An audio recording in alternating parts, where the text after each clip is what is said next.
Hey guys, welcome to this video lecture series on the subject of polymer science and technology.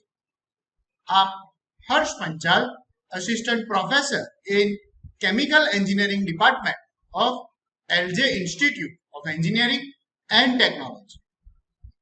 In previous video, we have understand about the compression molding techniques, and we have also discussed the injection molding techniques as well. And lastly, we have understand a little bit about the blow molding techniques.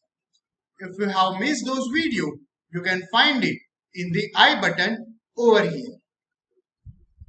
Now, having said that, let's just continue our discussion on the blow molding, right? We have already understand what do we mean by the blow molding. This blow molding is being essentially performed on the thermoplastic materials, in which we convert our powdered or the pellet form of the polymer into the molten form of the polymer. And we are injecting our molten form of the polymer inside the molds. And later we apply air inside the molds. This air can be of the pressure up to 100 psi. So by this means we can produce different types of the polymer which are essentially in the hollow shape, right? So to produce hollow shape type of the polymer material, we are using blow molding techniques. And even we have also understand there are two different types of the blow molding. The first one is being known as the extrusion blow molding, and another one is being known as the injection blow molding, right? So in today's topic, we are only going to focus on these two methods. So let's understand first what do we mean by the extrusion blow molding. So as you can make out from the title, this extrusion blow molding uses extruder unit, right? So as you can see here, in extrusion blow molding, an extruder is used to plasticize the resin and form prisoner. So with the help of this equipment, that is extruder, we are plasticizing our raw material, or you can say raw polymer, into the presence, right? The process may be continue or the intermediate. So this process can be divided into the two parts. It can be performed by the continuous manner, or it can also be performed in an intermediate manner. So the continuous process, a continuous prison is being formed at a rate which is being synchronized with the rate of part blowing. So as soon as our parts are being blown up inside the mold, it gets synchronized and it gets continuously formation of the polymer will take place.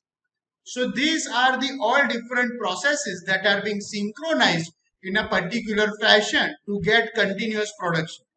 And these processes are the rate of part blowing, then cooling and removal of our desired product, right? This all the three parts, or we can say this all the three processes are being interconnected and synchronized with each other in order to have continuous production of the polymer, right? So by means of the blowing air inside our module, we are actually creating a cavity.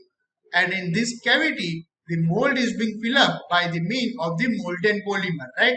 And we will ultimately get our desired polymer.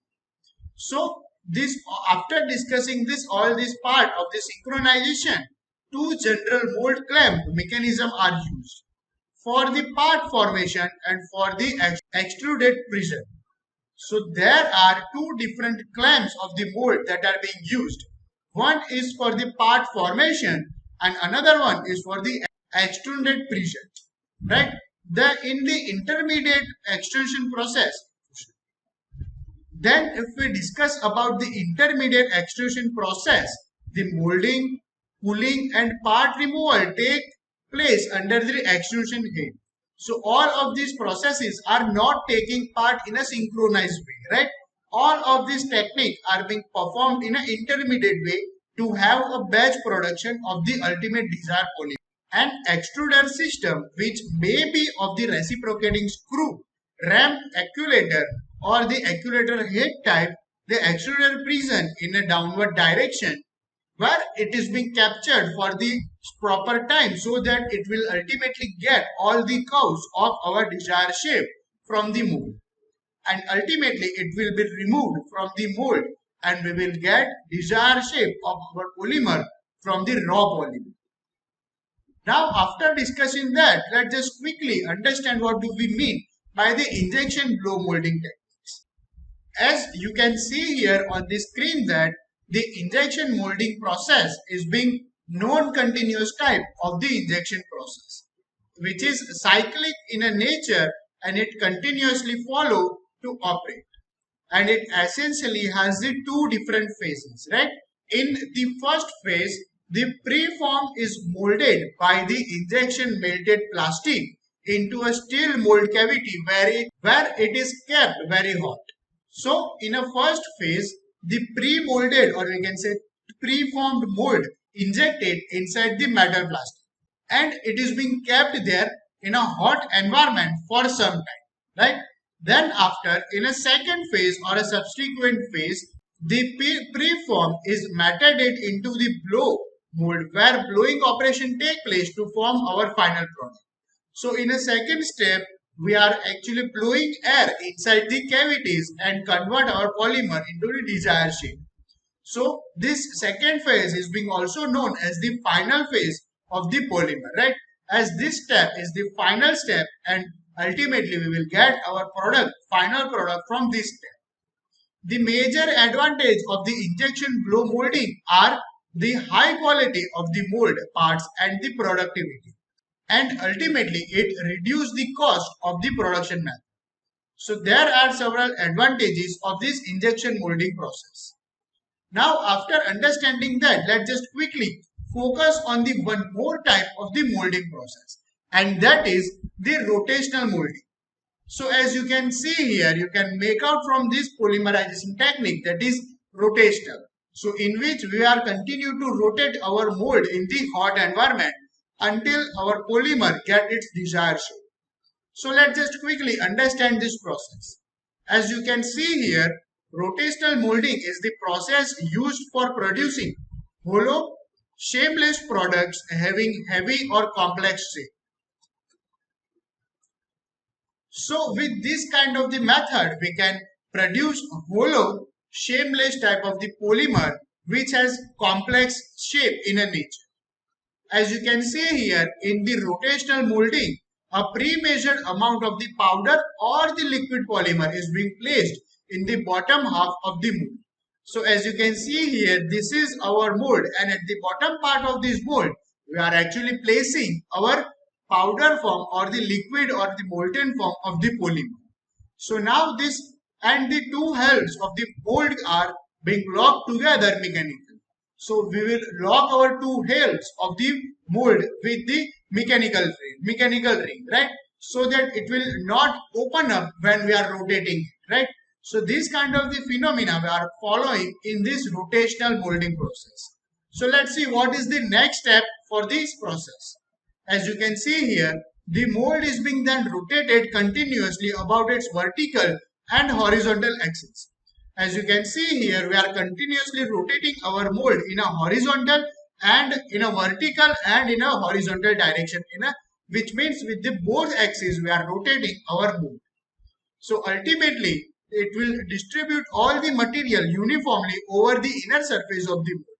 So we will have a uniform mixture of the molten liquid polymer inside the mold.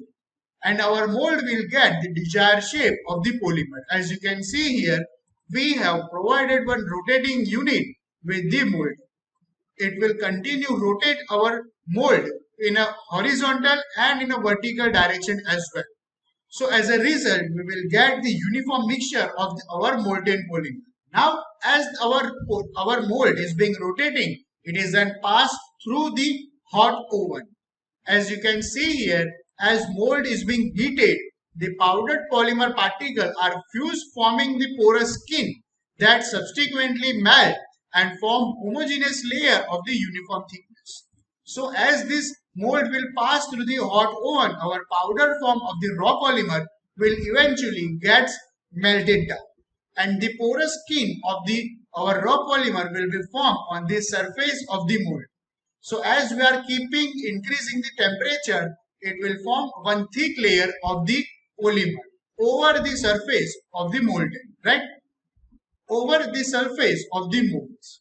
Now, while the still now, while we are still rotating our axis, the mold passes into the cooling chamber, where it cooled by the force air or by the water spring. So now we are keeping to continue our rotation of the mold, and we are passing it through the cooling chamber, where we cool our mold with the help of cold air or by spraying water. So as our mold will get cooled down, polymer will get settled down inside the mold, and we will get ultimately desired shape of our polymer. As you can see here, the mold is then moved to workstation and opened up. So both the halves of the mold is being opened up mechanically that we have locked in a previous step.